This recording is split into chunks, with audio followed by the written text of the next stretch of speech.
요한복음 4장 보시겠습니다. 4장에 43절, 우리가 저번에 이제 42절까지 예수님이 사마리아의 그 수가성에 가셔서 그 여인을 만나는 사건 얘기를 했습니다. 이번에는 요한복음 4장에 있는 4장 43절부터 54절까지 우리 한 목소리로 같이 읽겠습니다. 시작.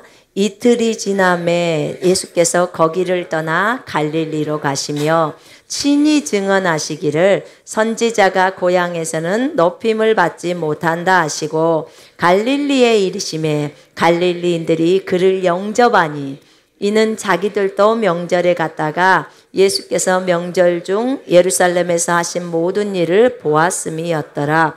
예수께서 다시 갈릴리 가나에 이르시니 전에 물로 포도주를 만드신 곳이라. 왕의 신하가 있어 그의 아들이 가버나움에서 병들었더니 그가 예수께서 유대로부터 갈릴리로 오셨다는 것을 듣고 가서 청하되 내려오소서 내 아들의 병을 고쳐주소서 하니 그가 거의 죽게 되었음이라. 예수께서 이르시되 너희는 표적과 기사를 보지 못하면 도무지 믿지 아니하리라. 신하가 이르되 주여 내 아이가 죽기 전에 오소서. 예수께서 이르시되 가라 내 아들이 살아있다 하시니 그 사람이 예수께서 하신 말씀을 믿고 가더니 내려가는 길에서 그 종들이 오다가 만나서 아이가 살아있다 하거늘 그 낫기 시작할 때를 물은즉 어제 7시에 열기가 떨어졌나이다 하는지라. 그의 아버지가 예수께서 내 아들이 살아있다 말씀하신 그때인 줄 알고 자기와 그 온 집안이 다 믿으니라. 이것은 예수께서 유대에서 갈릴리로 오신 후에 행하신 두 번째 표적이니라. 아멘. 오늘 왕의 신하의 아들을 고치는 그 사건이 나옵니다. 예수님이 행하시는 표적과 기사, 그 예수님이 행하시는 것들은요 다 진리잖아요. 다 진리고 항상 옳습니다. 아멘. 우리의 생각이나 우리의 감정이 예수님을 이해하지 못할지라도 그분이 하시는 모든 것은 옳습니다. 아멘. 우리가 이런 자세를 가지고 성경을 본다면 하나님은 우리에게 강력하게 역사하십니다. 왜냐하면 이 믿음의 소유자가 다윗이었고 다니엘이었고 에레미야였고 요셉이었고 모세였고 그렇기 때문에 그렇습니다. 오늘 이제 예수님은 여기 오늘 말씀 본문을 보니까 예수님께서 이제 사마리아에서 이틀을 머무시고 이제 예수님이 이제 갈릴리로 떠나십니다. 밑에 유대에서 중간에 사마리아 거쳐서 이제 위쪽에 북쪽이죠. 위쪽에 갈릴리가 있습니다.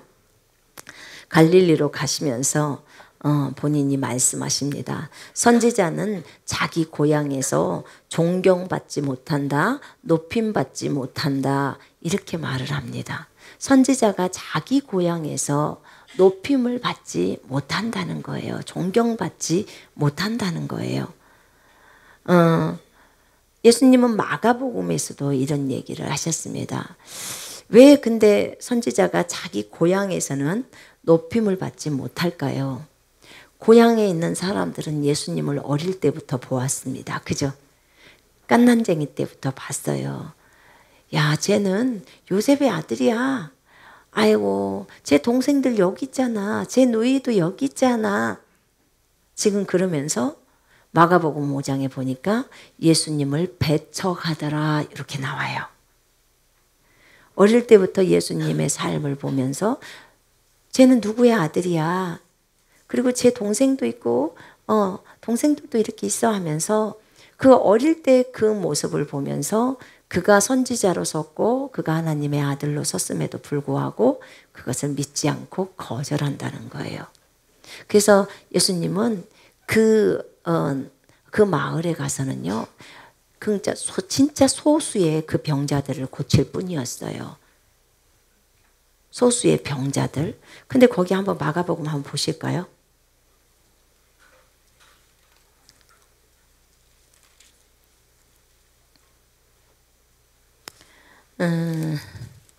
자, 6장 보십시다. 자, 6장 1절부터 쭉 보십시다. 6절까지. 예수께서 거기를 떠나사 고향으로 가시니 제자들도 따르니라.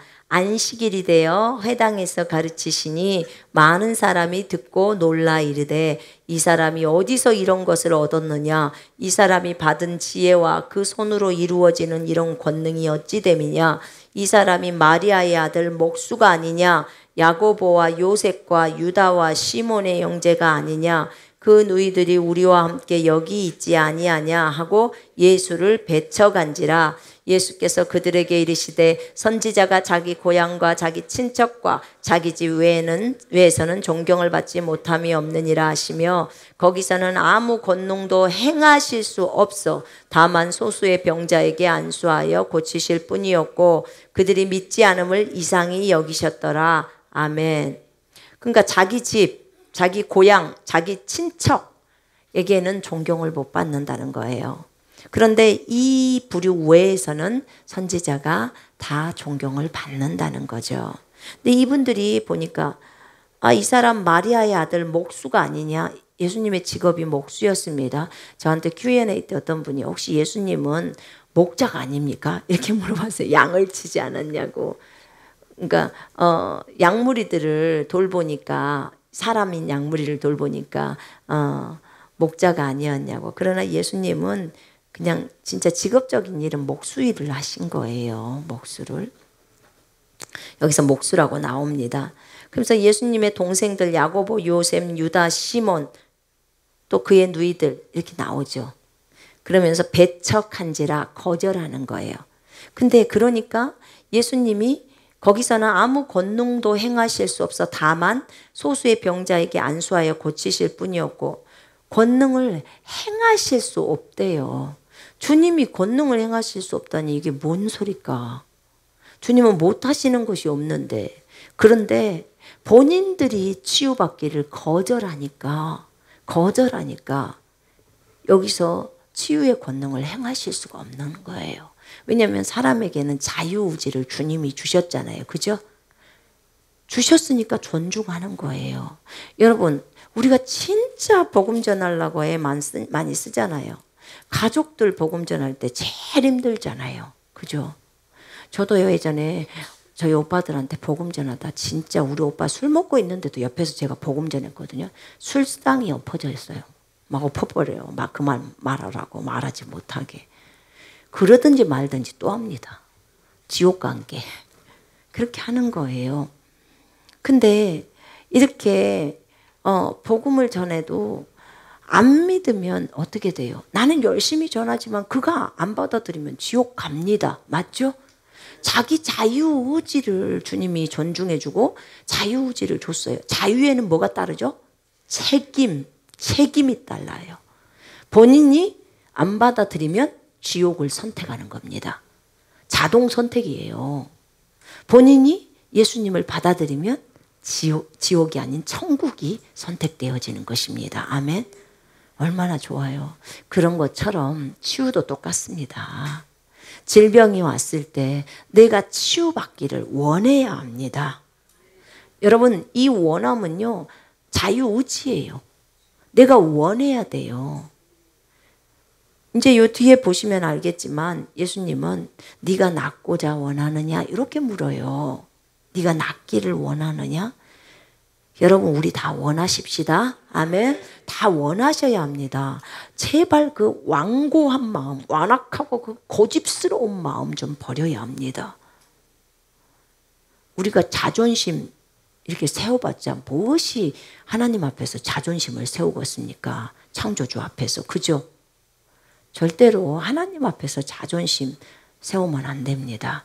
주님 앞에서는 아주 편안하면서 종의 마음으로 주여 마음껏 치유하시옵소서 나는 받겠나이다. 요 자세가 되어야 해요. 겸손하게. 그죠? 그러니까 주님 다 알잖아요. 우리에 대해서 전부를 알고 계시는 분 앞에서 우리가 고개 뻣뻣이 세우고 주님 앞에 그 치유 기도를 받으러 오신 분도 그러고 어쩔 때 그 기도를 받으러 오신 분 보면 진짜 재밌는 분들 많아. 한번 해보려면 해봐. 이런 식이잖아요. 나 진짜 받기 싫은데 왔어. 막 이런 식 있잖아요. 여러분, 이건 좋은 태도가 아닙니다. 주님은 우리의 동기를 보셔요. 마음을 꿰뚫어 보십니다. 주님이 우리에게 원하는 것은 가난한 영이에요. 가난한 심령, 마음이 가난해서 주님을 찾는 심령이요. 세상에 있는 모든 이쪽에 들판에 있는 모든 가축들이 다 주님 거예요. 저 광산에 있는 모든 금이 다 주님 거라고요. 그분이 무슨 돈이 필요하겠냐 그 말이에요. 에? 그분이 뭐 다른 우리의 보살핌, 섬김을 필요로 하시겠습니까, 여러분? 아이, 천사가 천천이고 만만이요. 그렇게 많아요. 그분은 우리한테 상을 주고 싶어서 안달이 나신 분입니다. 상 주고 싶어서. 어떻게든지 우리 좀 잘해주려고 애를 쓰시는 분이에요. 근데 여기 이 나사렛이라는 고장에 갈릴리에 갔을 때 이들은 예수님을 거절해요. 그래서 거기서 아주 작은 병자만 고치고 마는 거예요. 그래서 믿지 않음을 이상히 여기셨더라. 그래요. 이렇게 예수님은 자기 고향에 갔을 때 이들이 배척을 해요. 근데 이제 오늘 이 요한복음 이 4장에 보니까 그곳에 갔을 때 고향에서는 높임을 받지 못한다, 존경을 받지 못한다고 했는데 이 갈릴리 나사렛이 있고 갈릴리 지역이 크거든요. 그 지역의 근방에 이제 지금 여기 갈릴리 가나랑 이런 데 쪽에 얘기가 나오잖아요. 근데 그 갈릴리에 이르렀더니 갈릴리인들이 예수님을 영접합니다. 예수님의 그 계속 사셨던 곳은 그 사역하기 전에 사셨던 곳은 갈릴리 지역에서도 나사렛이란 지역에서 사셨고 나중에는 갈릴리의 가버나움이나 이런 데서 예수님이 계속 머물러 계셨었어요. 사역을 하실 때는. 근데 갈릴리 지역에 갔더니 그들이 예수님을 영접합니다. 믿어줬다는 거죠. 그리고 맞아들여서 같이 머물렀다는 거죠. 근데 왜 그랬냐면 이들이 명절에 예루살렘에 갔었을 때 예수님이 예루살렘에서 사람들을 치유하고 했던 장면들을 다 봤어요. 보았기 때문에 믿는 거예요. 그래도 본 것에 대해서 감사하죠. 그런 거죠. 자, 예수님이 이제 갈릴리의 가나라는 지역으로 들어오십니다. 갈릴리 가나에 이렇게 들어오셔서 가나는 그 전에 물로 포도주를 만들었던 곳입니다. 물로 포도주를 만들었는데 사실 이것도 창조입니다. 맞죠? 물 갖고 포도주 만들었으니까 창조죠. 맞죠? 예, 그렇습니다.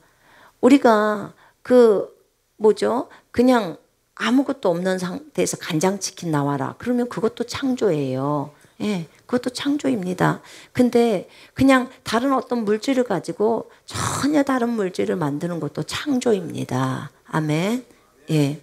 근데 이제 주님이 이렇게 이루신 것이죠.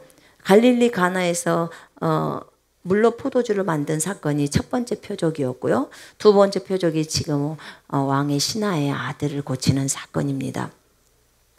자, 예수님께서 이제 갈릴리로 오셨다는 소리를 왕의 신하가 듣습니다. 이분이 이제 그 지역에서 사셨나 봐요. 그래서 가서 이제 예수님을 만납니다. 가서 말합니다. 주님, 제발 내려오셔서 내 아들 좀 고쳐주십시오. 이럽니다. 내 아들의 병을 고쳐주소서. 그가 거의 죽게 되었나이다. 거의 죽기 일보 직전 상황인 거예요. 굉장히 위독한 상황이죠. 예전에는 여러분 열이 많이 나면 사람이 죽었어요. 우리 홍역하고 막 그럴 때 열 나잖아요. 어렸을 때. 그러면 열이 나면 아이들은 이렇게 움직이지를 못하더라고. 저희 아들이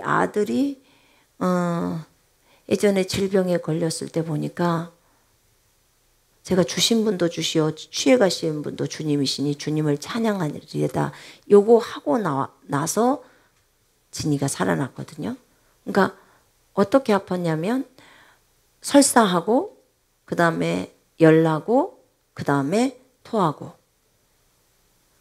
근데 그렇게 까불이가 그렇게 열이 나고 토하고 설사하니까 아예 움직이질 않아 버리더라고요. 그리고는 아예 처져 버려요. 첫날은 조금 움직였죠. 몸이 누워서 움직였으니까. 둘째 날은 거의 움직이지 않았어요. 그리고 이제 셋째 날은 이제 주님 데려가시려면 데려가세요 그랬어요. 그랬더니 일어난 거예요. 그리고 열이 떨어진 거예요. 그런 것처럼 우리가 자녀들을 이렇게 기를 때 정말 열이 나서 굉장히 어려움에 겪는 경우가 많이 있었습니다. 저도 저희 사랑이 데리고 응급실 뛴 적이 진짜 많았어요. 그냥 쟤는 저희 시댁이 서울이라서 서울만 오면 아파. 진짜 희한하더만. 어떻게 서울만 오면 아프냐. 멀쩡하다가 그러더라고요. 근데 항상 가는 게 그 이대 목동병원이어서 너무 열이 많이 되니까 39도 40도로 금방 가버리니까요. 그랬어요. 그런데 이제 여기 이 아들이 지금 병에 걸려서 거의 죽게 되었는데 지금 열이 팔팔 나는 병인 거예요. 지금 그런 거죠. 그때 예수님이 이런 말을 합니다. 너희는 표적과 기사를 보지 않으면 도무지 믿지 않는다. 뭘 봐야 믿는다는 거죠. 빨리 와서 내 아들을 고쳐달라는 거예요. 그러니까 이제 너희는 표적을 보지 않으면 믿지 않는다. 이러니까 이제 이 신하가 더 안달이 난 거예요. 제발 주여, 내 아이가 죽기 전에 좀 내려오십시오. 죽기 전에 내려오셔서 고쳐달라는 거예요. 아니 주님은 죽어도 살릴 텐데 뭐 조급할 것도 없잖아요. 그런데 이분은 예수님을 좀 더 몰랐을 수도 있겠죠. 근데 어쨌든 죽기 전에 내려와 달라고. 그러니까 예수님이 이르시되 가라, 네 아들이 살아있다. 참 간단하죠. 예수님의 말은 무엇이 이렇게도 복잡하지도 않고 간단할까요? 가라, 네 아들이 살아있다 하시니 그 사람이 예수께서 하신 말씀을 믿고 가더니. 그러고 보면 이 신하도 믿음이 좋아. 기어이 데리고 가려고 왔는데 가라, 네 아이들이 살아있다. 이 말을 들었으면 우리 같으면 그래도 한번 가장게요. 이렇게 아마 끌었을 거예요. 그래도 주님이 가서 직접 손을 얹어주세요. 이렇게 했을 수도 있어요. 근데 예수님은 이 사람의 믿음을 아세요. 안 거예요. 이 사람의 믿음이 나쁜 믿음은 아니라 좋은 믿음인 거죠. 그냥 주님이 말하시니까 그 사람이 예수께서 하신 말씀을 믿고 가더니 이렇게 말합니다. 믿고 가더니. 제가 이 말씀을 안산에서 읽을 때 제가 이랬어요. 주님 전 세계를 상대로 인터넷 교회를 열으라고 하셨는데 저에게 그럼 인터넷 교회에 대한 그런 말씀을 좀 주십시오. 인터넷으로 사역을 하는데 물론 시공간의 개념이 그 4차원에서는 없다는 것을 압니다. 그런데 저에게 구체적으로 말씀을 좀 주십시오.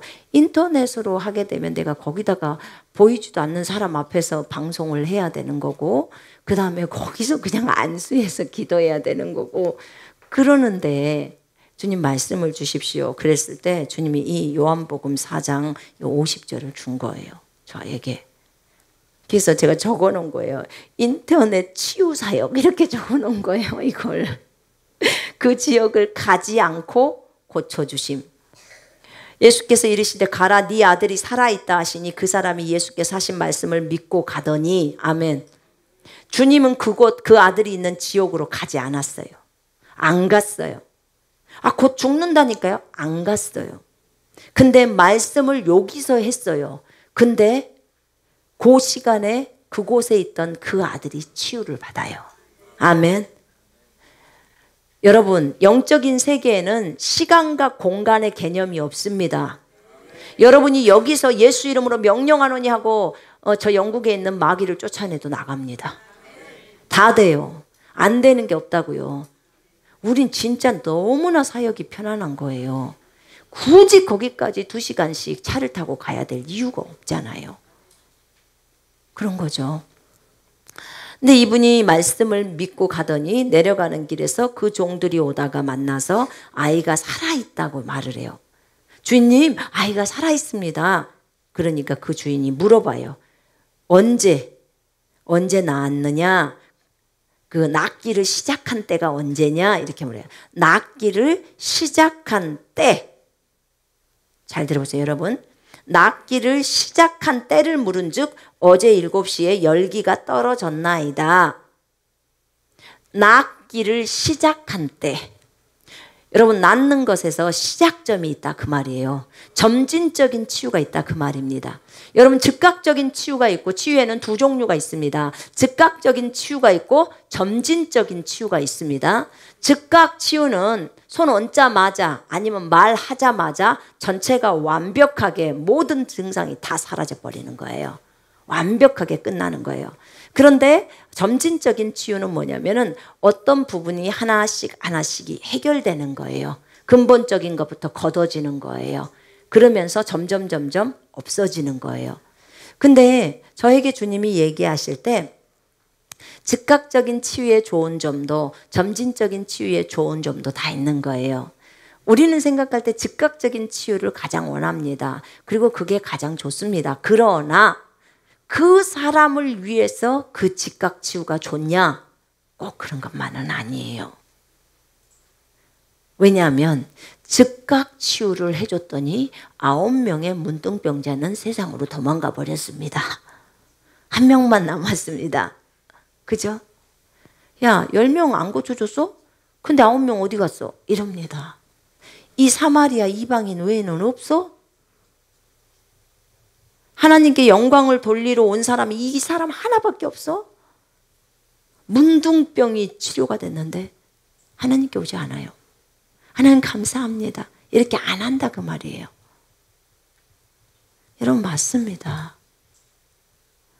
냅다 정말 하나님 앞에 잘 쓰기를 원한다고 직장 달라고 직장 딱 주니까 주님 빠이빠하고 가버려요. 직장으로. 이런 사람들 어떻게 해야 될까요?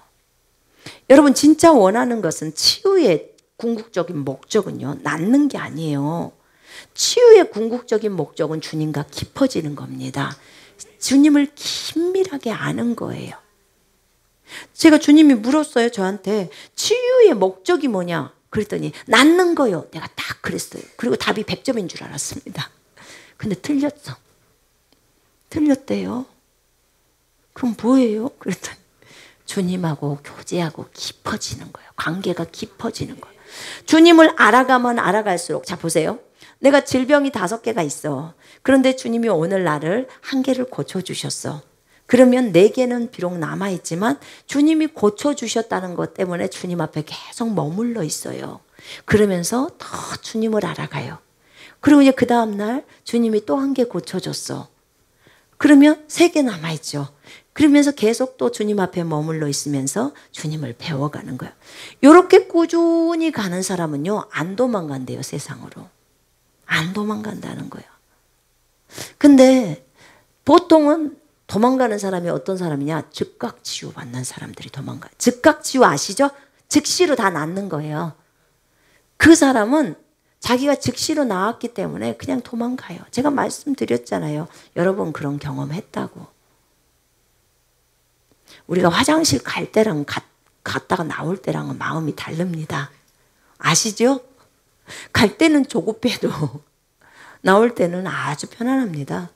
내가 언제 그랬냐? 그런 식이에요. 여러분, 치유 사역을 해보면요, 제일 힘들 때가 언제세요? 여러분, 아픈 사람한테 안수 해보신 분, 한 번이라도, 뭐 그게 동생이든 뭐 자녀든 해보신 분, 예, 많이 해보셨는데 아직도 안 해보신 분이 계시네요. 강아지한테라도 안 해봤어요. 아니, 꼭 해보라니까요. 예, 해보셔서 열매를 거두신 분, 치유가 일어났다. 와, 꽤 많네. 와, 많네요. 예. 여러분, 치유는 목사님만 하는 게 아닙니다. 믿는 자가 하는 것입니다. 아멘. 여러분은 믿는 자시죠? 예. 이 방송을 보고 계신 분들 가운데서도 많은 분들이 손 얹고 기도했을 때 치유가 일어났습니다. 이곳에서도 많이 일어났네요. 손을 들어보는 분들이 많으니까. 그렇습니다. 믿는 자가 치유를 합니다. 왜냐하면 성경에 적어진 대로 믿으니까. 주님이 채찍에 맞은 것은 우리를 낫게 하기 위함이었다고. 여러분들도 부지런히 가르쳐서 다른 분들한테 가르쳐줘서 그분들도 손 얹고 스스로 기도할 수 있도록 하십시오. 그래야 그분들도 해방받지 않겠습니까? 그죠? 예. 근데 직접적으로 즉각적인 치유를 받았을 때 사람들의 반응은 너무 기쁩니다. 일단 해방됐어요. 그러니까 어떻게 해? 몸이 좋아졌어. 이제는 놀러도 가고 여행도 가고 신나야지. 그리고 여행 댕겨요. 예배 오락에도 안 와요. 일주일에 한 번 드리는 예배 그것도 관심을 기울이지 않아요. 그러면 만약에 그 사람한테 한 20%만 고쳐줬어. 고쳐준 게 보여. 20%가. 그럼 80% 남았어. 그 사람 예배에 올까요? 안 올까요? 당연히 오죠. 당연히 옵니다. 자, 그럼 와서 또 고침을 받고 갔어. 아직 한 50% 남았어. 그럼 그 다음에 예배 올까요? 안 올까요? 또 옵니다. 그러면 하나님의 말씀이 그 심령 속으로 들어가는 거예요. 예배 오게 되면 말씀을 먹잖아요. 그죠? 그러면서 주님을 알아가는 거예요. 그래서 모든 일들이 우리는 조급해서 막 지금 즉시로 빨리 해주세요 막 이러잖아요. 근데 사실은 그게 아닌 거예요. 주님은 알잖아요. 저 사람이 도망갈지 안 도망갈지 알아요, 몰라요? 언제 도망갈지를 알아요, 몰라요? 다 알아요. 그러니까 어떻게든지 바르게 해주고 싶은 거예요. 근데 우리는 당장 돈 안 주면 무엇이 어떻게 될 것 같이 막 주님한테 협박하고 난리잖아요. 그래요. 질병도 마찬가지고요. 그래서 여러분 이 부분에 있어서 즉각 치유가 안 일어나더라도 너무 염려하지 마요. 하나님 다 알아요. 그것이 필요하기 때문에 점진적인 치유가 일어나게 하는 거예요. 치유는 반드시 일어나게 돼 있어요. 그게 점진적인 치유가 일어날 때 여러분들이 인내를 못해서 그래요. 점진적인 치유를 일으키면서 죽이지 않아요. 주님이. 주님도 경제적인 분이에요. 그분이 여러분들 쇠 빠지게 고생시켜서 훈련시켜놓고 데려가려면 무도로 그걸 하겠어. 그죠? 여기서 일을 시켜 먹으려고 하는 거예요. 전부 일 시키려고.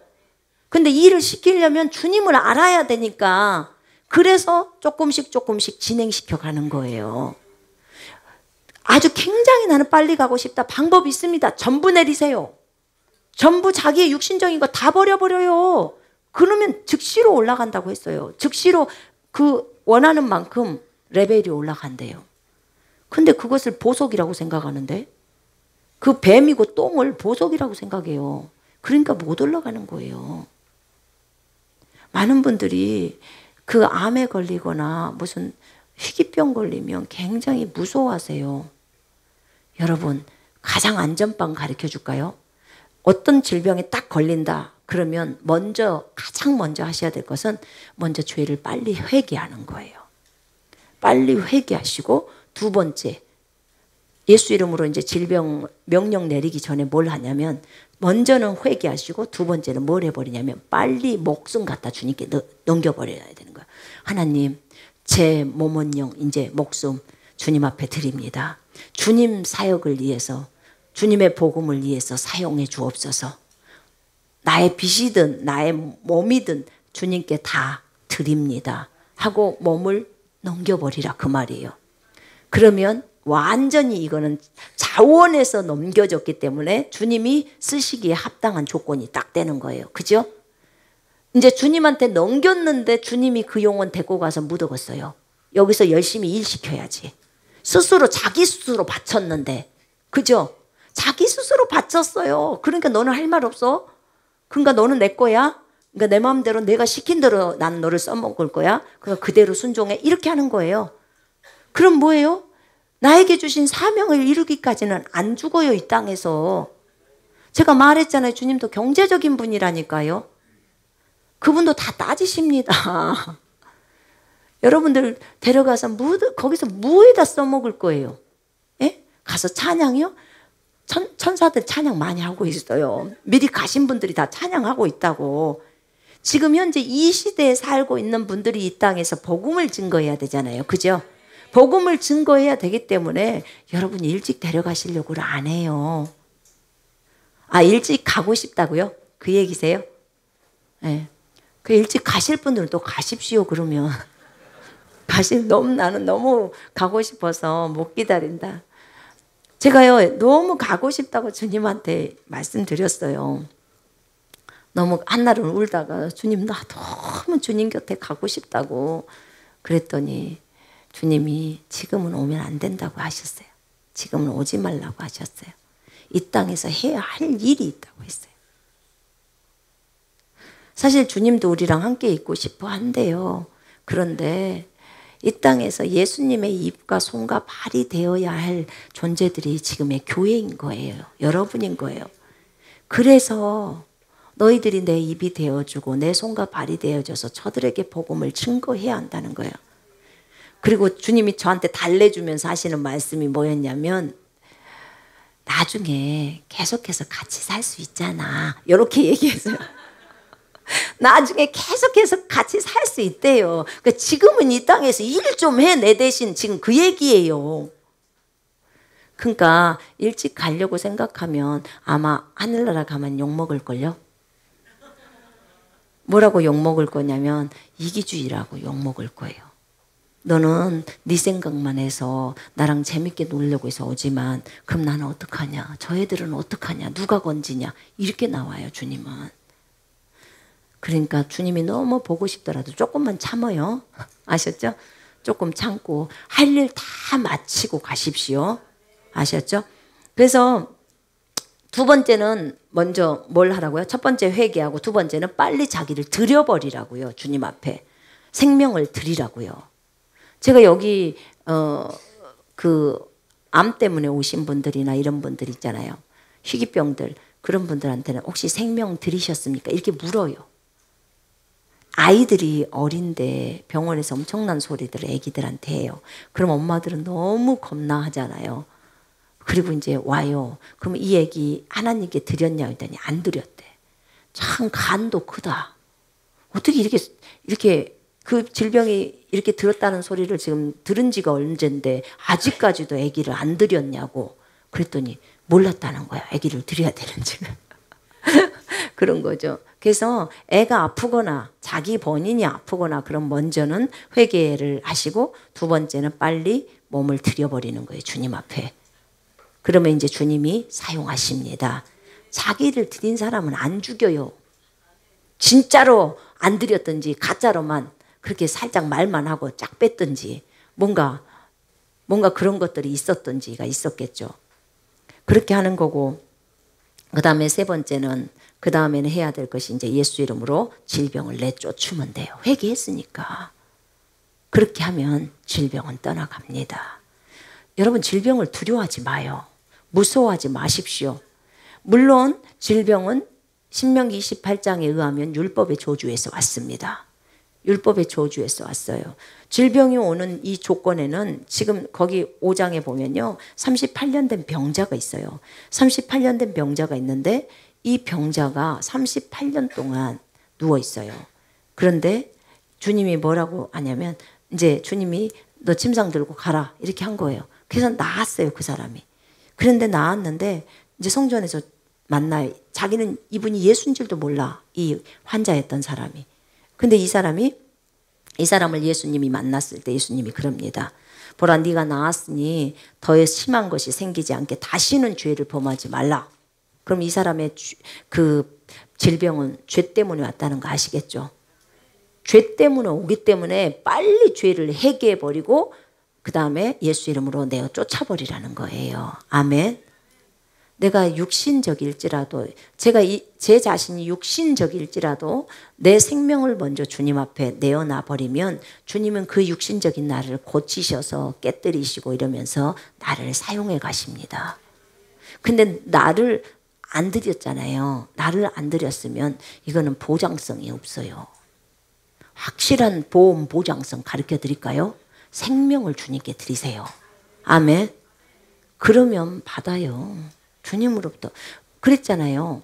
주님이 우리에 대해서 확고하게 말을 한마디 딱 하면 그러면 진행해 가는 거예요. 주님이 했으면 너 산속에 숨어라. 그럼 누가 숨겨줘요? 주님이 숨기는 거예요. 딱 감춰주는 거예요. 책임지세요, 주님. 주님이 말했으니까 나 갑니다. 주님이 이렇게 하라고 했으니까 나 합니다. 제가요, 주님의 음성을 듣고 이렇게 해보니까요, 주님이 무엇을 하라고 할 때 음성을 듣고 딱 주님이 시킨 일 딱 하잖아요. 그러면 엄청 당당해요. 저한테 그때 천진 가서 말씀 전하라고 한 게 주님이었거든요. 말씀을 필요로 하는 곳으로 가라고 해서 그거 간 거예요. 그리고 주님의 마음이 거기 있다고 해서 제가 남았잖아요. 그리고는 중경에 가서 제가 주님한테 큰 소리 쳤어요. 주님이 가라고 해서 내가 가지 않았냐고. 그러니까는 주님은 그럴 때는 한 말 안 하세요. 왜냐면 본인이 가라고 했으니까. 주님이 가라고 해서 내가 갔는데 내가 들켜갖고 이렇게 쫓겨났다고. 그때 주님이 그랬어요. 그들이 너를 때리던 뭐 이제 이렇게 얘기를 하시는 거예요. 그러니까 본인이 가라고 했으니까 거기서 어떻게 해요? 주님이 끝까지 책임져야 되는 거예요. 저에게 주님에 대해서 알려주시려고 하셨지만 결국은 지금까지 다 저를 책임지고 계시는 거예요. 저한테 보험 끊으라고 했잖아요. 제가 암보험 하나 놓단게요. 옛날에 2000년도인가 놓았을 거예요. 2000년.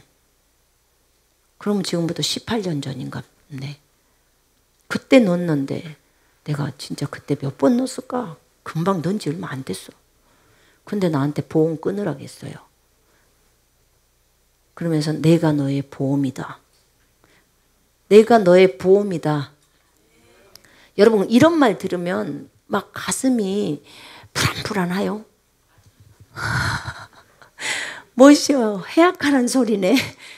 어떤 분들은 주님이 그런 말을 할까 봐 굉장히 불안해해요. 여러분 그런 말은 들어야 돼요. 제발 그런 말 좀 해주세요 주님. 그러면 나는 진짜 있는 보험 다 끊습니다. 아마 그러실걸. 어떤 사람은 듣지도 않고 다 끊어. 그 믿음이 내가 갖는 믿음보다 더 큰 거예요. 왜요? 성경이 나와버렸어. 너희의 보호자라고 주님이. 아멘. 보호자니까 말씀만 딱 믿고 보험을 쫙 끊어버렸어. 그럼 어떻게 해요? 주여 내가 너한테 말 안 했다 이렇게 말하실 수 있을까요? 절대로 못하죠. 주여 주님이 여기 적어놨었나이다. 보시옵소서. 이렇게 들이미루는 거예요. 그러면 그분은 꼼짝도 못하세요. 어떻게 해요? 지키셔야 되는 거예요. 어떤 믿음이 복되죠? 보지 않고 듣지 않고 믿는 믿음이 복되도답니다. 아멘. 예, 그런 거예요. 근데 저한테는 내가 너의 보험이다 이걸 했기 때문에 저도 어떤 질병이 올 때마다 얼마나 당당하겠습니까? 왜요? 끊으라고 했으니까. 근데 그때 든 것이 암보험밖에 아닌데 나는 암도 아니었으면 다른 질병이 오면 사실 상관도 없는데 나는 전부 거기다 소급시켜요. 전부 소급시키는 거예요. 주님이 보험 끊으라고 하지 않았냐고. 그러니까 주님 책임지라고. 그리고 뭐라고 했냐면요. 그때로부터 언제까지 천국 가는 그날까지 어떤 질병이든 다 책임지셔야 된다고. 그렇게 다 몰아붙여 버린 거예요. 네. 여러분 당당하셔야 합니다. 아멘. 그래서 정말 주님이 보험이기 때문에 주님이 피난처이기 때문에 우리의 보호자가 주님이시기 때문에 주님 제가 이렇게 했습니다 하면 되는 거예요. 그게 말씀에 따라 하는 거죠. 다른 사람을 어렵게 하는 게 아닙니다. 예, 이렇게 해서 죄나 이런 부분들이 들어왔을 때는 바로 처리해 버리시면 돼요. 그걸로 계속해서 그것 때문에 오래 잡고 있지 마시기를 바랍니다. 그러나 이제 즉각적인 치유가 아닌 점진적인 치유가 일어날 때는 어디에다 초점을 맞추시냐면요. 질병 쳐다보지 마세요. 그 질병은 나아요. 반드시 낫습니다. 그런데 어디에다 중점을 둬야 되냐면 예수를 아는 것에다 중점을 둬야 되는 거예요. 그분의 말씀을 아는 곳에 중점을 딱 두시고 그렇게 가셔야 돼. 그러면 빠른 속도로 치유가 일어나요. 그리고 본인이 점진적인 치유를 경험해 본 사람은요.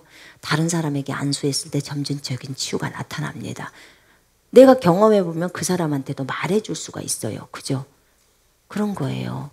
그래서 여러분 점진적인 치유든 즉각 치유든 다 치유예요. 나에게 합당하니까 그렇게 치유해 주시는 거예요. 아멘. 그런 거죠. 그리고 또 어떤 분들이 치유를 사역을 제가 해보면 몸을 다 놨으면 나는 주님 나라를 위해서 이렇게 하겠습니다. 꼭 이렇게 하시더라고. 더 총명한 방법, 더 빨리 낫게 하는 방법. 좀 몸이 불편해도 나가서 복음 전해요. 먼저 해, 먼저. 너희는 먼저 그의 나라와 의를 구하라. 그리하면 이에 모든 것을 더하시리라. 아멘. 근데 우리는 주여 먼저 주시옵소서. 그러면 내가 나중에 나가겠나이다. 꼭 이래요. 그러니까는 우리는 마태복음 6장 33절을 붙들고 뭐예요? 먼저 하나님의 나라와 의를 구하라고 했으니까 주님 내가 나가서 오늘 복음을 증거하겠습니다. 그럼 복음 전하다가 증상이 다 없어져 버리는 거예요. 아멘. 여러분 그래서 그 증상에다가 집중시키고 있지 마요. 케네스 겐이 아팠을 때 정말 주님이 주님 앞에 자기가 마가복음 11장 23절 붙들고 이 산다로 명에서 바다에 빠지라고 말하고 그 말하는 것들이 이루어질 줄 믿고 마음에 의심 안 하면 그 말하는 것은 그대로 되리라 했습니다. 그러고 나서는 자기는 나았다고 주님이 채찍에 맞으므로 나는 나았다고 나는 건강하다고 이렇게 막 선포했더니 주님이 물으더래. 너가 나았는데 왜 지금 누워있냐? 그랬대요. 지금이 오전 시간 뭐 10시인지 몇 시인지인데 지금 낮인데 너 왜 누워있니? 그러고 보니까 그 말이 맞더래. 자기는 나았다고 건강하다고 말을 해놓고는 여전히 침대에 누워있었던 거예요. 그런 거예요. 자, 여전히 침대에 누워있으면서 나는 참 믿음이 좋다. 요거 믿음이 좋은 거예요? 안 좋은 거예요? 말을 못 하시나요? 예전보다는 점진적으로 좀 더 믿음이 있었을 수 있어요. 그러나 주님이 요구하시는 것은 네가 안 아파? 그러면 행동해봐. 이렇게 나와요. 행함이 없는 믿음은 죽은 겁니다. 행동해야 돼요. 믿음의 발걸음을 떼어야 돈도 오는 거예요. 아멘. 주님이 여러분에게 집을 찾으라고 저한테 처음에 안산 가서 집 찾으라고 했는데 진짜 돈도 하나도 없었는데 그냥 부동산 가잖아요. 네. 여러분 믿음은 발걸음을 일단 떼어야 돼요. 발걸음을. 그러니까 주님의 음성을 딱 들으면 직구해라. 그러면 그냥 앞도 뒤도 보지 말고 그냥 가요. 직구하러. 남들이 볼 때는 정말 무모하다. 저게 무슨 똥배짱이냐. 아니면 정말 그러냐. 냅둬요. 그들 말이 진리가 아니까. 주님이 하라는 대로 해요. 그죠? 그러면 하나님이 인도하셔요. 분명히 누군가를 예비시켜 놨든지 마음을 준비시켜 놨든지 그 주인의 마음을 움직여 놨든지 다 있어요. 그러니까 여러분한테 어떤 믿음의 행동을 하게 하는 거예요. 다 준비시켜 놨더라니까. 그러니까 혜김 목사님이 자기 엄마한테 옷 갖다 주라고 그러고 이 다리가 여기까지 마비였잖아요. 마비. 그러니까 이 손하고 여기만 심장 위로만 살아있어. 그러니까 요걸로 해서 발을 갖다가 이렇게 발을 이쪽으로 침대 바깥으로 낸 거예요. 이렇게 손으로 해가지고. 그 옆에 있는 기둥을 아주 있는 힘껏 잡았다 그러더라고요. 그리고 딱 일어서는데 발에가 원래가 마비인데 완전 마비라서 증상 자체가 없잖아요. 근데 갑자기 침을 한 몇만 개 정도가 동시에 꽂아져 버린 꽂는 거 있잖아요. 그런 아픔과 통증이 이 발에서 오는 거예요. 그럼 뭐예요? 돌아온 거죠. 그죠? 정상으로 돌아온 거잖아요. 아무런 감각이 없었는데 신경이 살아나는 거죠. 그리고 일어서 버린 거예요. 그리고 걸은 거예요. 그러니까 때로는 주님이 어떤 도전들을 요구할 때가 있어요. 그럴 때는 어떻게 해야 됩니까? 행동을 해야 하는 겁니다. 행동해야 돼요. 아, 믿져봤자 본전이요. 그죠? 해보는 거예요. 해봐야 알지 않겠습니까? 그래서 여러분 믿음의 행동을 하십시오. 아프다고 하시지 마시고 정말 그 아픔을 가지고 먼저 주님께 나가서 그리고 예수 이름으로 이제 명령하는 거예요. 그러면 아주 작은 질병부터 넘어져 가기 시작하는 겁니다. 그러면서 점점 큰 것도 다 무너지는 거예요. 자, 각자 믿음대로 하는 겁니다. 믿음대로 정복해 가는 거죠. 우리를 정복자로 삼으셨어요. 그럼 질병의 분야에 있어서도 우리가 정복자가 되어야 합니다. 아멘. 돈에 있어서도 정복자예요. 그러면 돈에 있어서는 어떻게 정복자냐? 처음에는 우리의 믿음이 1,000원, 뭐 10,000원 오는 믿음이에요. 그럼 그 다음에는요 10만 원도 올 수 있죠. 더 높아졌다면 100만 원도 올 수 있겠죠. 점점 사이즈가 나는 몇만 원을 불러올 수 있는 믿음인가 한번 생각해 보실래요? 여러분 그거 해보셔야 돼요. 진짜. 그러면 그 믿음이 점점 커져요. 이거는 뭐에 비례하냐면요. 내가 얼만큼의 돈을 심을 수 있는가하고 결정되는 거예요. 내가 1,000원을 심으면서도 달달달 떨려. 이 큰 돈 1,000원은 달달달 떨려. 그러면 이 사람은 1,000원도 못 받을 믿음이야. 그러지 마시고 씨를 심었으면 결과가 오는 것을 기다리셔야 합니다. 아멘. 흔들리지 마십시오. 작은 액수부터 해보는 거예요. 그러면서 점점 커져가는 거예요. 그 낫기 시작한 때를 물은즉 어제 7시에 열기가 떨어졌나이다. 예, 낫기 시작한 때가 7시. 그런 거죠. 열이 떨어졌다는 거죠. 열 떨어지면 이제 사람이 일어나서 밥도 먹을 수 있잖아요. 그죠? 그런 거예요. 그의 아버지가 예수께서 네 아들이 살아있다 말씀하신 그때인 줄 알고 자기와 그 온 집안이 다 믿으니라. 자기와 온 집안이 다 믿었다는 거예요. 여러분 그 성경에서 보면요. 지금 이런 경우는 치유받고 나서 온 가족들, 온 집안들이 구원받아 버린 거예요. 한 아이의 치유를 통해서. 그죠? 이 아버지 믿음도 좋아요. 근데 성경에서는 이런 부분들이 있어요. 사도행전 9장 한번 펼쳐보실래요?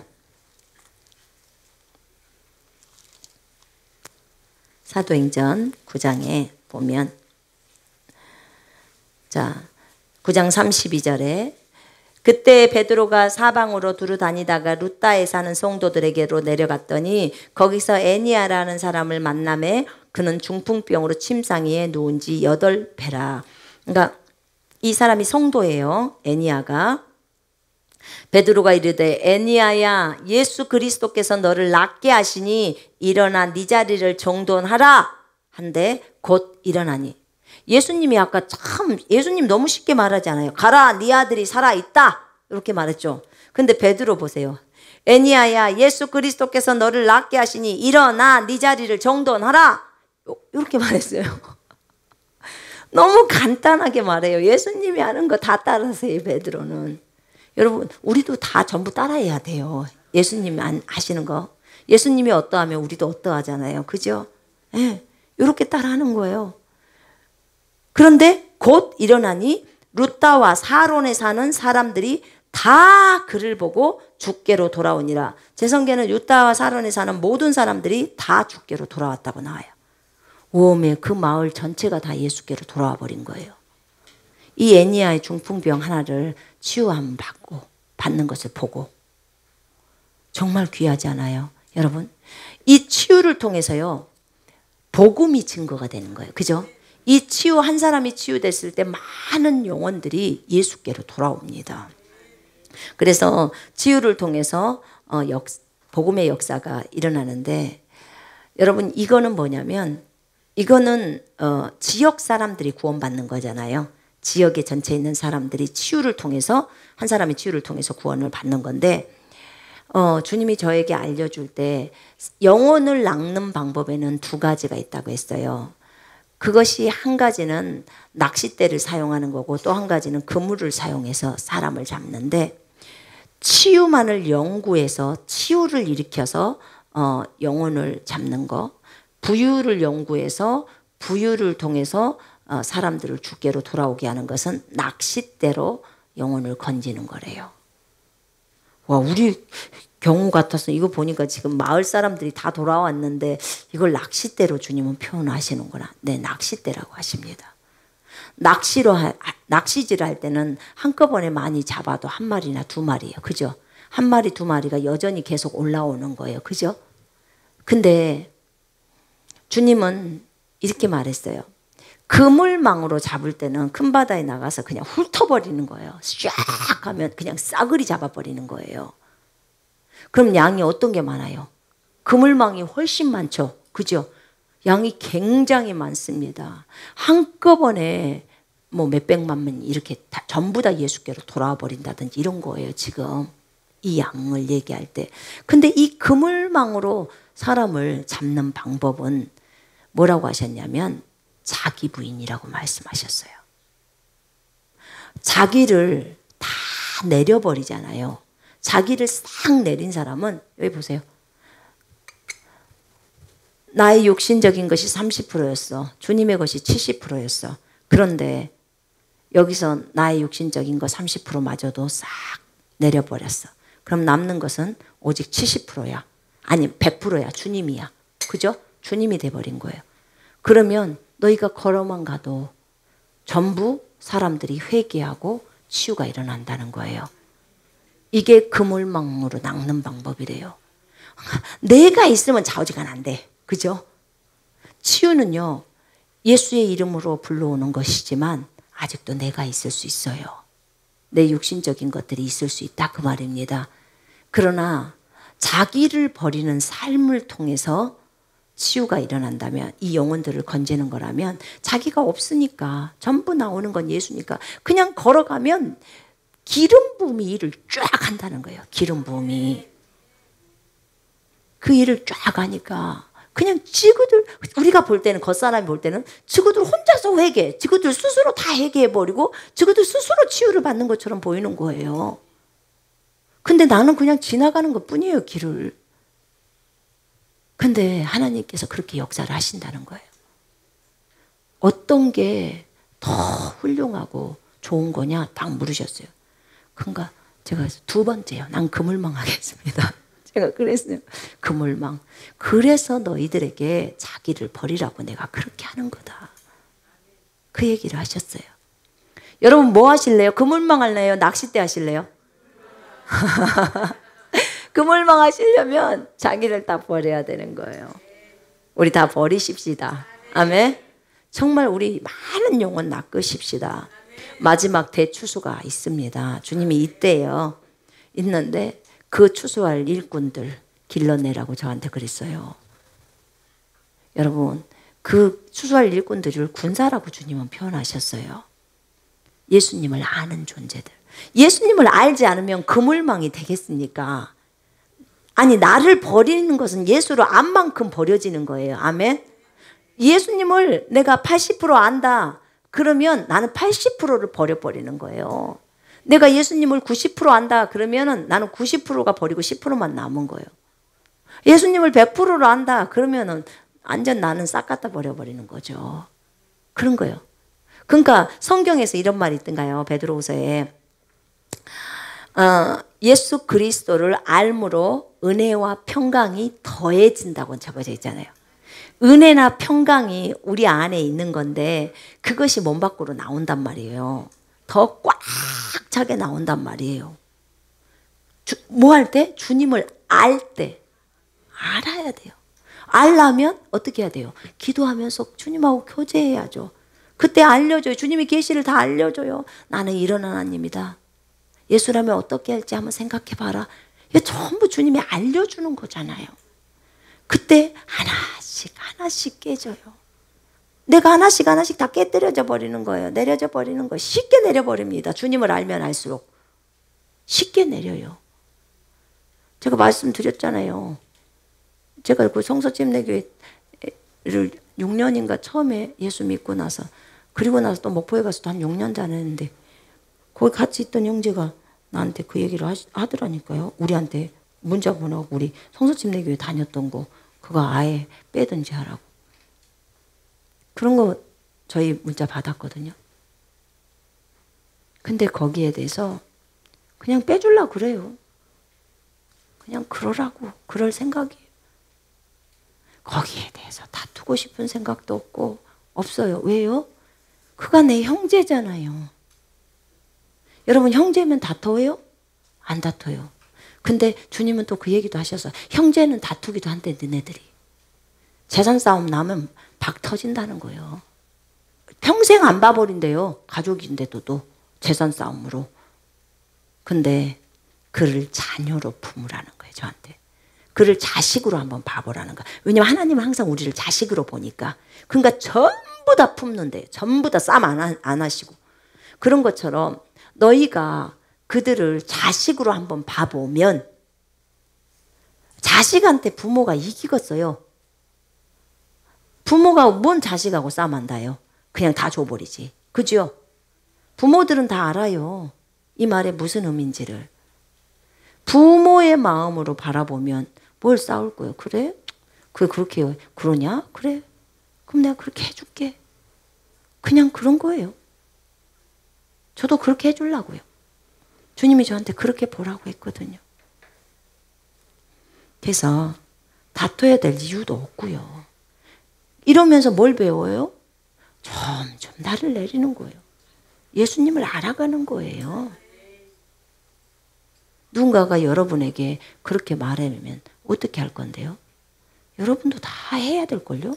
똑같아요. 그래요. 내가 저 사람을 자식으로 볼게요. 자식이 그렇게 하면 그래요. 뭐 당하죠. 뭐. 이렇게 그냥 그래요. 그리고 나중에는 처음에는 열이 받을 수 있어요. 근데 나중에는 열도 안 받아요. 그래. 그럴 수도 있겠다. 얼마나 싫겠냐.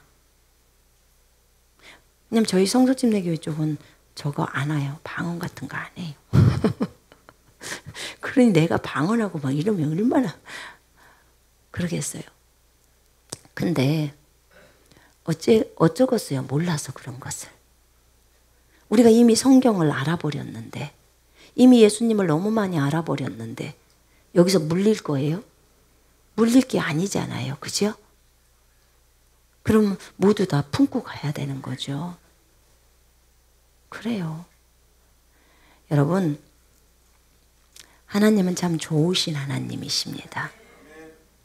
좋으신 하나님. 오늘 우리가 이 치유에 대해서 얘기를 나누었습니다. 나는 여러분들이 모두 그물망, 정말 아름다운 그물망이 되셔서 그렇게 영혼들을 낫기를 간절히 원합니다. 아멘. 모두 그렇게 하실 수 있겠죠? 예. 어떤 분들이 저에 대해서 되게 관심이 많으셔서 저한테 저를 그렇게 궁금해 하시나 봐요. 나는 내가 나를 볼 때 궁금할 거 하나도 없거든만. 무엇이 그렇게 궁금한가? 근데 여러분, 제가 여러분에게 거의 이렇게 거의 숨기지를 않아요. 많은 부분을. 근데 진짜 내세울 게 아무것도 없어요. 그래서 제가 저의 양력이나 이런 것들에 쓸 게 없는 거예요. 진짜 쓸 게 없어요. 진짜로. 내가 진짜 쓰면 죄 지었던 것밖에 없어. 죄 지었던 거. 죄가 너무 많이 저질러서 그저 주님 앞에 죄인이었던 나예요. 그런 나를 주님이 불쌍히 여겨주셔서 진짜 나에게 은혜를 베풀어 주시고 구원해 주시고 그런 거예요. 얼마나 감사합니까? 제가 성서침례교회에서 구원받고 거기서 침례받았어요. 서울성서침례교회에서. 그리고 나중에 목포에 가서 한 6년, 7년 정도 신앙생활을 했죠. 목포 성서침례교회에서. 그랬어요.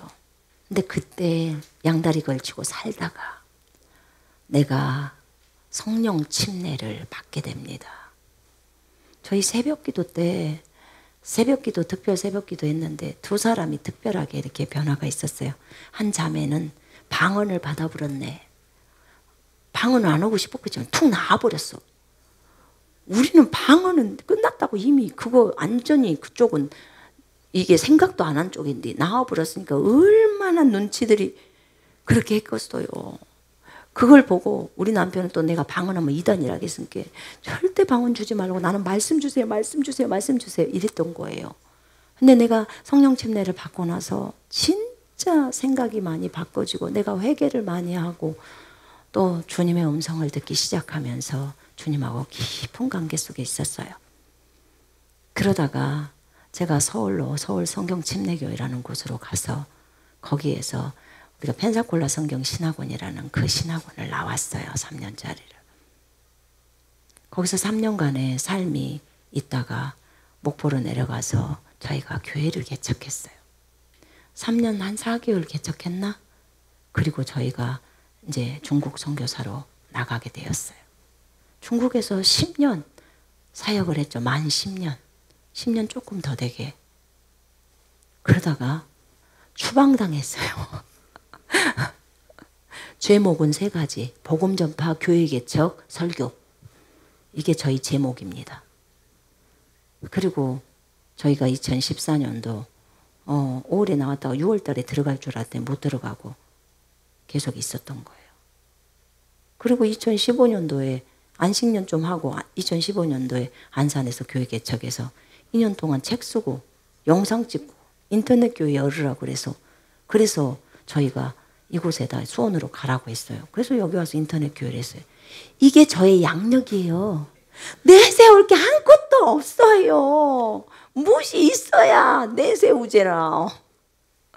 무엇이 궁금하게라. 궁금할 게 하나도 없어. 정말 감사해요. 내세울 게 없어서 난 예수님만 내세웁니다. 여러분도 예수님만 내세우십시오.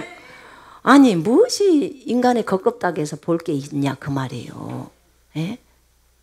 오직 예수밖에 더 있냐 그 말이에요. 나를 변화시키시고 주님 깊이 사랑할 수 있게 하시고 그리고 주님의 그 사랑에 젖어서 영혼들을 품고 갈 수 있도록 주님이 지금까지 인도하시고 먹이시고 입히시고 또 이렇게 아름다운 장소도 주시고 너무나 귀하신 여러분들 다 보내주시고 전 세계에서 이 방송을 보고 들으면서 영상 보면서 회개하고 울고 제대로 쓰고 균형 잡고 하면서 각 지역 교회들을 정말 그곳에서 잘 섬기게 해주시고 이게 전부 은혜 아닙니까?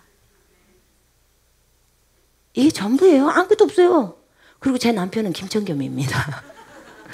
네. 다른 이상한 사람들 말하지 마요. 신랑이 저 신랑밖에 없어요. 육신의 신랑. 네. 내 영의 신랑 진짜 내 신랑이 있습니다. 주 예수 그리스도. 여러분의 신랑이시기도 하죠. 그런 거예요. 그거 외에 아무것도 드러낼 게 없어요. 아니 무슨 석박사를 딴 것도 아니고 무슨 신학교가 번지르지 무슨 좋은 신학교도 아니고 네. 신학교에서 공부를 했다 치면 진짜로 사역에서 무엇을 써먹어요? 여러분 신학교 공부해봤자 써먹어요? 전부 성경 갖고 다시 배워요. 다시 하나님 말씀 앞에 진짜. 그래서 내세울 게 아무것도 없습니다. 그저 감사한 것은 우리 구주 예수 그리스도께 감사할 뿐입니다. 아멘. 그것 때문에 내세울 것이 없고 저희가 교당 교파에 안 들어간 이유는 주님이 들어가지 말라 그랬어요. 왜냐하면 성경에 교당 교파 없대. 그러니까 들어가지 마라 그랬어요. 그래서 안 들어가는 거예요. 왜 교당 교파에 안 들어가냐고. 내가 이렇게 설명을 해줘도 왜 안 믿을까? 깝깝해. 안 믿어도 어쩔 수 없어요. 난 주님이 그렇게 말했으니까 그냥 그렇게 하는 것 뿐이에요. 네. 그래서 주님이 그냥 주님의 말씀을 믿고 가니까 주님이 이 일을 이루시는 것 같아요. 다른 거 어디다가 제가 IQ가 딸렸어도 다른 거 못 집어넣어요. 머리가. 제가 남편하고 얘기하다 우리 남편이 되게 논리적이거든요. 근데 너무 논리적인 말을 하면 제가 딸립니다. 그리고 중간에 가다가 조금 멈춰요. 회로가. 그러니까 조금씩 제가 듣는 거예요. 제가 영어를 쓰시는 분들하고 얘기를 딱 하다 보면 그럼 그 뜻은 뭐예요? 이렇게 묻는 거예요. 몰라. 모르는 게 많아요. 되게 무식하다고요. 근데 여러분 그거 아세요? 무식하면 되게 용감해요. 무식하면 용감합니다. 대신에 여러분 우리 성경 지식만 합시다. 아멘. 하나님의 말씀만 알고. 베드로도 얼마나 용감해요. 그죠? 근데 베드로도 무식했어요. 저 무식한 것들이 어떻게 해서 저렇게 담대할까? 아, 저들이 예수와 함께 있었구나. 이러잖아요. 근데 주님이 이 무식한 사람들한테 주님이 이 독사의 자식들아 이렇게 얘기 안 했어요. 정말 유식한 저들한테, 바리새인들한테 이 독사의 자식들아 이렇게 얘기한 거예요. 그죠? 그러니까 못 배우고 무식하면 감사하다니까요. 감사하고 좋을 일입니다. 아멘. 그걸로 속상하고 열받을 필요 없습니다. 석사 박사 안 돼도 상관없어요. 중학교만 나오고 초등학교만 나오도 아니 일자 무식이어도 괜찮아요. 스미스 이글스 워스는 일자 무식이었어요. 거기는 학교도 안 나왔어. 그런데도 죽은 사람 23명인가 살렸어. 나는 그 사람 닮고 싶네요. 진짜로. 아멘. 진짜 주님 잘 섬긴 사람, 주님만을 온전히 믿고 가는 사람, 난 그런 사람 닮고 싶어요. 왜요? 하늘나라 가면 그분을 뵐 거예요. 예수님을 뵌다 그 말입니다. 하늘나라 가서 내가 이 땅에서 석사했고 박사했어 이거 자랑하겠어요? 너 내가 시킨 일 하다 왔냐? 그건 물을 거예요. 주님 말씀 못 믿어서 못했는데 이렇게 말하면 그게 변명이죠. 그죠? 그러니까 그냥 주님 시킨 대로 하다 왔습니다. 그 말씀 믿고 그대로 갔습니다. 이렇게 하면 되잖아요. 그죠? 그냥 어차피 여기 오신 분들 너무 똑똑하신 분 아니시잖아요. 그죠? 똑똑하십니까? 그건 주 안에서 똑똑이죠. 맞죠? 예. 분명히 주님은 고린도전서에 그렇게 말씀하셨습니다. 세상에서 정말 부유한 자가 아닌 가난한 자, 약한 자, 지혜롭지 못한 자, 그런 자를 들어 쓰셔서 또 지혜로운 자, 강한 자를 부끄럽게 하신다고 하셨어요. 이게 하나님의 지혜입니다. 아멘. 그래서 여러분 그런 것들에 대해서 너무 이렇게 기죽지 마시고, 근데 나는 기도 안 죽어요. 왜냐하면 우리 안에 창조주가 들어와 계시잖아요. 그죠? 창조주가 들어와 계세요. 믿는 자는 모든 것을 할 수 있다고 적어놨는데, 그리고 그분들이 저를 이렇게 질타를 하고 만약에 2단이라고 말하거나 뭐 3단이라고 말해도 난 그거에 대해서 별로 신경이 안 써져요. 왜냐하면 2단도 머리박이 좋아야 2단이 되는 거예요. 우리는 그게 안 돼요.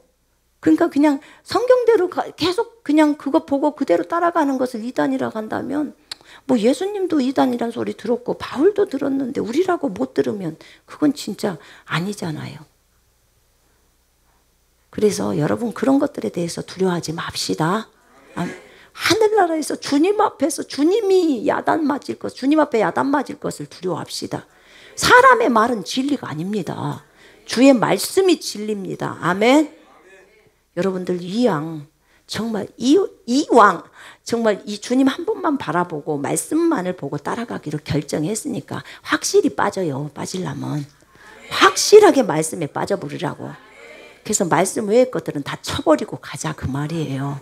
그래서 말씀만을 의지하고 온전히 그 말씀대로만 우리가 향해 갈 때 하나님은 우리를 이끄실 겁니다. 아멘. 우리 기도하십시다. 우리가 다 그물망이 되십시다. 육신의 것들 다 버려버립시다. 그리고 오직 주님만 의지하며 갑시다. 우리 같이 통성으로 기도합니다. 아직도 자기 목숨을 주님 앞에 헌신하지 않는 분이 있다면 얼른 지금 헌신하세요. 지금 헌신하시고 다 치유받으시고 다 회복하십시오. 우리 같이 통성으로 기도합니다.